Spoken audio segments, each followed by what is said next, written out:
Hi guys, my name is Tony Woods and I'll be taking you through the SISNI Guitar Method Fundamental Chord Shapes book number 1.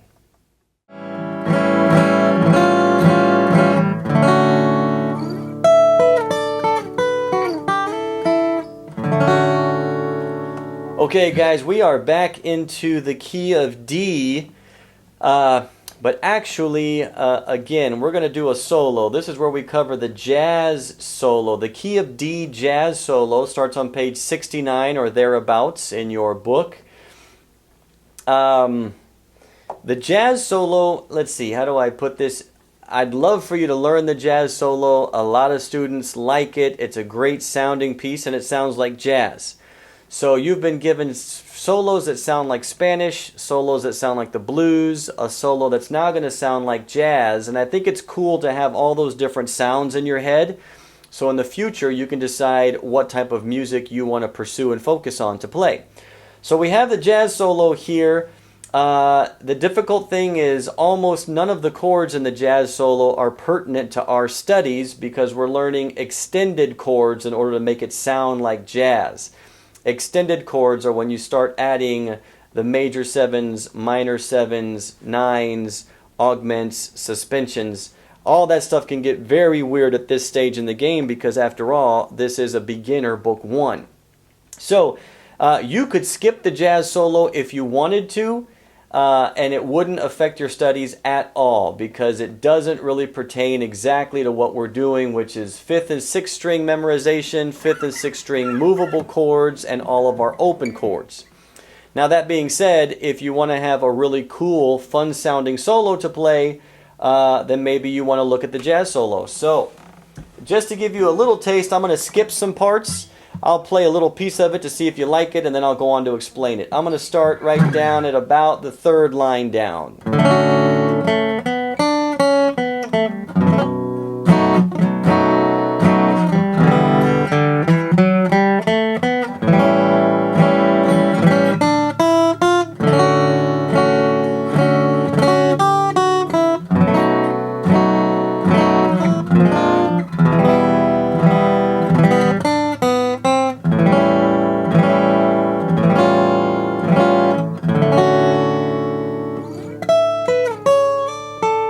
Sorry about that.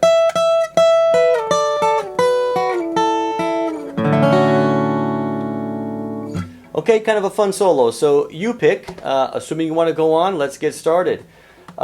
Replacing our regular D chord is going to be the D triangle 7. The triangle is shorthand for major. So it's going to be a D major 7, one finger, holds all those notes. Okay, you want to make sure that these high notes sound good.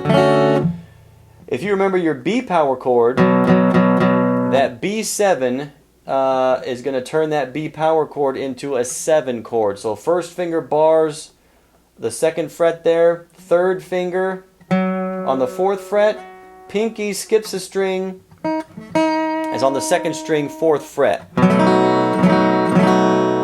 All right, the fingerings are there in your chord charts on page 69 there. Okay, the easiest chord in the world, the E minor 7 is one finger. The A7 is 2 fingers. We learned this one in the key of D. It's important that you do the A7 in this particular case with the 2nd and 3rd fingers because when we do the A7 plus is shorthand for an augmented chord. Don't worry about what that means. A7 augmented.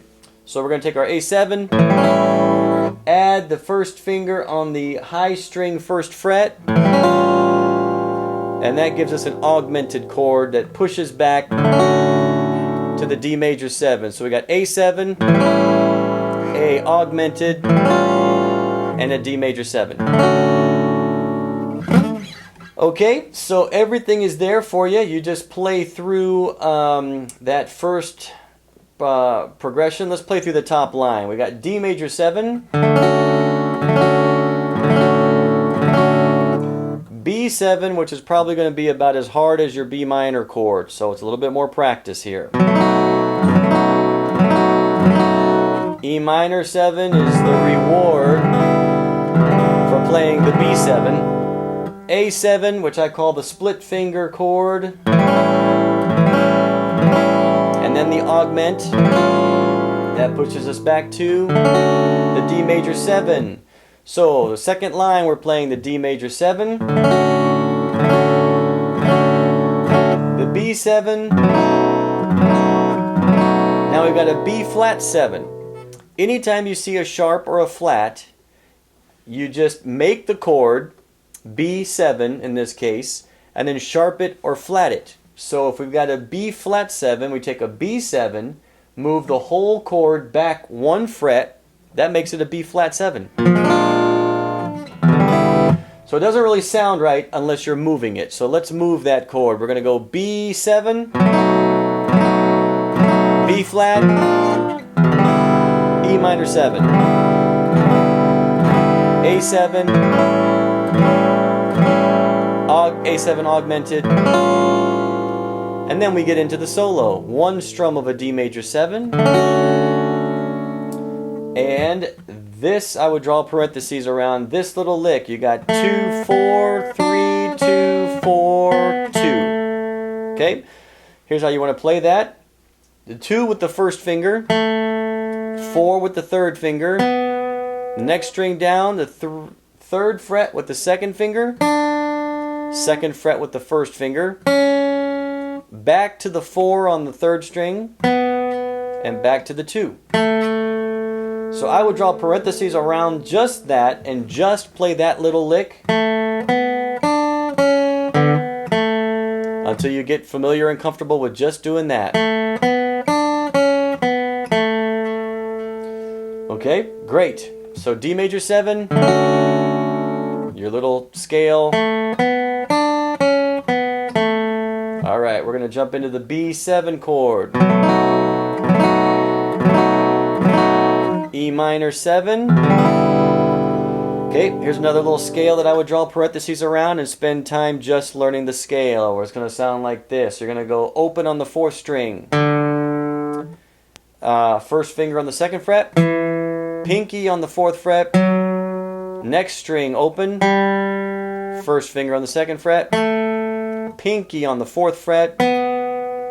And then back to the split finger A7.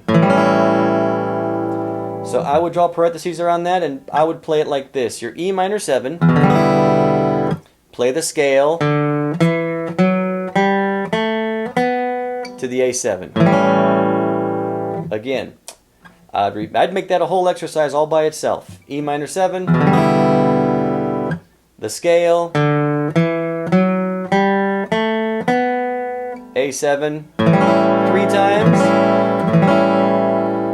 Now you're going to find that 3-0-1. You're going to play the 3 with the 3rd finger, next string open, first finger, 1st fret, and then it starts over at the D major 7.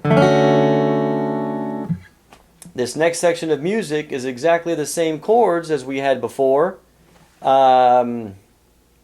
but slightly different scale that goes along with it. So we're going to start that 1, 2, 3, 4th line down. We've got a D major 7, 3, 2 open. Going to go 2nd finger, 1st finger open. 2nd finger on the 3rd fret, 1st finger on the 2nd fret, and then open. Alright, let's try that again. So from the D major 7 to the B7, 1 strum of a B flat 7, E minor. So that might be another exercise. You might draw parentheses around the B7 to the B flat 7 to the E minor until you get comfortable moving that. It would be 1, 2, 3, 4, 1. Sounds very cool as long as you can keep it moving. If you choke anywhere in there and stop on the B flat, it sounds really out of place. So we got the E minor chord. 3 open 1. I'd go 3 with your pinky or 3rd finger, 3rd fret, 2nd string, open, 1st fret, And then the split finger A7. A7 augmented. And then we've got, that's our first ending. You can see the one with the bracket and the 2 dots. That means it's the first ending. You're going to loop that all the way back up to your second line and play through the whole exercise again. And then when you get all done with it, skip the first ending. Start out at the second ending where the 2 is. Your second ending is going to sound like this. It's an A7 chord, the split finger chord. A D major 7. The squiggly little line is a quarter note rest. The long block there is 2 quarter notes rest, or a half note rest. I hope that's the right terminology.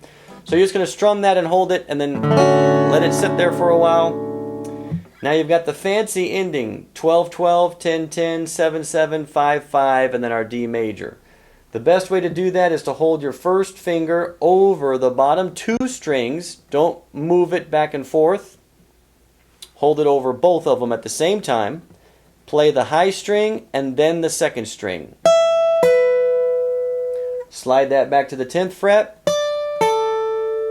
Slide that back to the 7th. Back to the 5th. And then come back and hold down your D major 7 chord. Alright, again, the 12th fret, 10th, 7th, 5th, and the strum. Okay guys, that's the whole jazz solo. That's a real tough one. So congratulations if you decided to bite that one off. Good luck, have a great day. See you on our next lesson.